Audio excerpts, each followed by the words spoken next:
independent tribunal through an act of parliament. 3.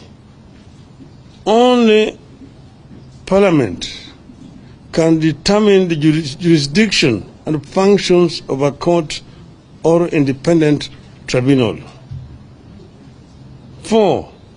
It is also now the law, as determined by our courts, that only the Judicial Service Commission can determine who would be employed to serve in such a tribunal.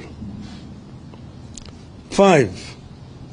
Indeed, Section 13 of the Commissions of Inquiry Act is very clear that an inquiry shall be deemed to be a judicial proceeding.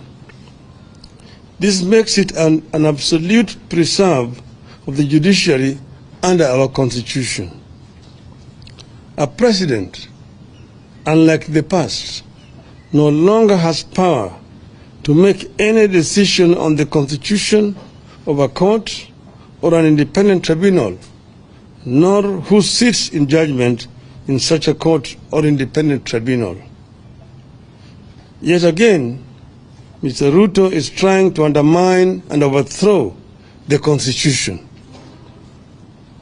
We wish to state as follows. 1.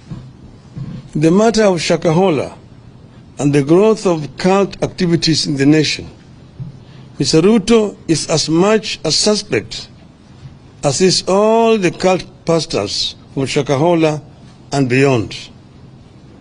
He owes the people of Kenya an explanation before he purports to be trying to solve the problem. 2. The so-called pastors are the people who set up the so-called sanctuary at Ruto's former official residence in Karen as the deputy president. They did not stop there. These so-called pastors proceeded to deliver prophecies and promise miracles about how Ruto would perform as a president. 3.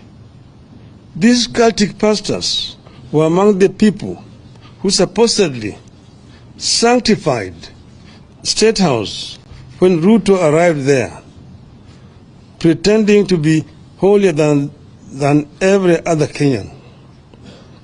They proceeded to prophesy how great his regime would be. 4.